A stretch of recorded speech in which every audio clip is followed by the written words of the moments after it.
Here is Corvus Corax.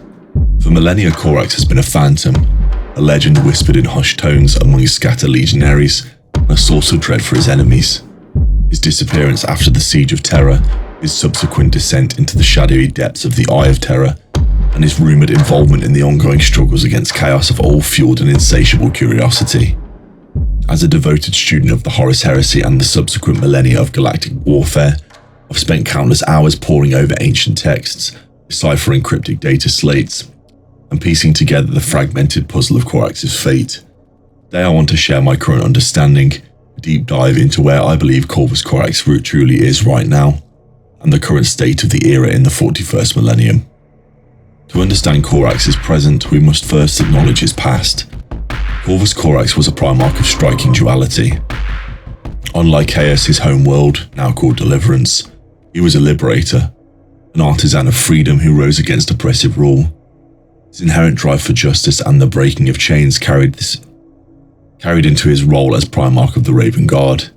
He forged a legion of masters of stealth, reconnaissance, and decisive strikes, often cooperating in the shadows, their presence announced only by the swift and brutal efficiency of their victories. However, the heresy, and particularly the horrors he witnessed and perpetrated, left indelible scars on his psyche. The loss of so many of his legion, the corruption that festered within their ranks, and his own desperate measures to replenish his forces with genetically engineered, albeit ultimately flawed warriors, weighed heavily upon him. During the final days of the Siege of Terra, his confrontation with the demon Primarch Fulgrim, a battle of immense psychic and physical force that ended with Corax seemingly perishing, marked a turning point. Yet the Emperor's survival and the subsequent scattering of the loyalist legions meant that the galaxy was not yet ready to relinquish its shadow-wrought protector. Prevailing narrative supported by numerous unearthed testimonies and fragmented historical accounts places Corax's post-heresy activities firmly within the warp. Following the siege, he was not truly dead, but gravely wounded and undoubtedly traumatized. It is widely accepted that he sought refuge, and perhaps a desperate solution, within the very fabric of the warp, or realm of chaos. This was not a surrender to the ruinous powers in a conventional sense. Corax, ever the pragmatist and strategist, lightly saw the warp as just another dangerous enemy. Lightly saw the warp not just as a dangerous enemy, but as a tool, or at least a medium through which he could continue his fight. His legion, the Raven Guard, had already suffered greatly from the insidious whispers of chaos, and Corax was acutely aware of its corrupting influence. However, his unique psychic resilience, his inherent defiance, and his deep-seated hatred for the forces that had so profoundly wounded him and his legion offered a glimmer of hope. My analysis suggests that Corax actively navigated the warp, rather than being passively consumed by it. This is a crucial distinction. He did not become a champion of a specific chaos god, at least not willingly or in the manner of his traitorous brothers.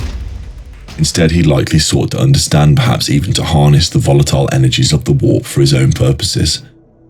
His primary objective would be to the extirpation of chaos, particularly those elements that had tainted his own legion and threatened the Imperium it fought so hard to protect. The fate of the remaining Raven Guard legionaries is also intrinsically linked to Corax's whereabouts. Those who survived the heresy and remained loyal, or those who were reacquired by Corax after his own descent into the warp, found themselves engaged in a brutal, ongoing war within the Eye of Terror. These are the corrupted Ravens or Shadow Wings, a tragic testament to the cost of war and the insidious power of the warp.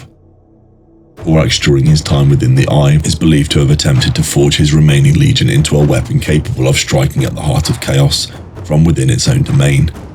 This would explain the reports of Raven Guard forces operating with unusual stealth and effectiveness within the Eye, striking at demon worlds and disrupting the machinations of chaos gods.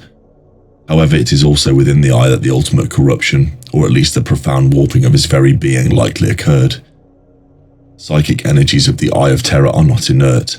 They are sentient, malevolent, and constantly seeking to break down and remold anything that enters their sphere of influence. For Corax, a Primarch who has already wrestled with his own inner demons and the consequences of his actions, this prolonged exposure would have been a crucible of unimaginable intensity. So where is Corvus Corax now? Based on my interpretation of the fragmented evidence, I believe he exists in a state of perpetual clandestine warfare within the Eye of Terror and its encroaching tendrils. He is not a static entity, nor is he likely to be found leading grand armies in the traditional sense. My hypothesis is that Corax has become a unique entity, a Primarch who has, in a desperate bid to fight chaos, become inextricably intertwined with its very essence. He is not a demon prince beholden to any single deity, but rather a force of pure, focused anti-chaos energy, a living shadow that hunts the servants of the ruinous powers in their own darkest enclaves. This would explain why his appearances are so fleeting, and often reported by those who have had harrowing encounters deep within the eye. He is the hunter, but also, in a way, a part of the hunted landscape.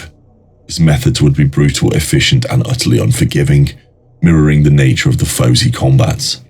He would strike from the shadows, leaving behind only the chilling silence of his passage and the annihilated remnants of his enemies. Several pieces of evidence, though often couched in legend and unreliable narration, support this view. Despite the near annihilation of the Raven Guard during the heresy, elements of the Legion have persisted, often operating with a grim determination from remote, obscure locations. Their continued existence and their specialized tactics suggest a guiding hand, a Primarch who has not abandoned them, but rather integrated them into his ongoing war. Scattered accounts from Chaos Space Marines and even some Imperial Guard regiments, who have been on the fringes or have been directly engaged with warp incursions, speak of a shadowy figure, a winged terror that strikes with impossible speed and ferocity, eradicating demonic entities and traitors alike. These descriptions often bear the hallmarks of Corax. The notion that Corax may have undergone a profound transformation due to the warp exposure is not entirely out of the line of the lore of the Imperium. Psychic might, especially when strained with the warp, can manifest in countless ways. It is plausible that his physical form has been altered, perhaps becoming more spectral or integrated with the very warp energies he fights. If Corax had found a way to cleanse himself of warp influence and return to the Imperium in a stable state, it's highly likely that his reappearance would be a monumental event, a beacon of hope against the encroaching darkness. The fact that no such public return has occurred suggests that his current existence is incompatible with the traditional structure and understanding of the Imperium. The greatest paradox of Corvus Corax's current existence, as I understand it, is that in order to effectively combat chaos, he may have had to embrace a degree of its very nature. He is a force of righteous fury that operates within the realm of the profane. He is the shadow that hunts the shadows, silence that screams defiance in the face of overwhelming noise. This doesn't necessarily mean he is a slave to chaos. Instead, it suggests a desperate radical adaptation. He has become a creature of the warp, but one that is fundamentally antithetical to its corrupting influence.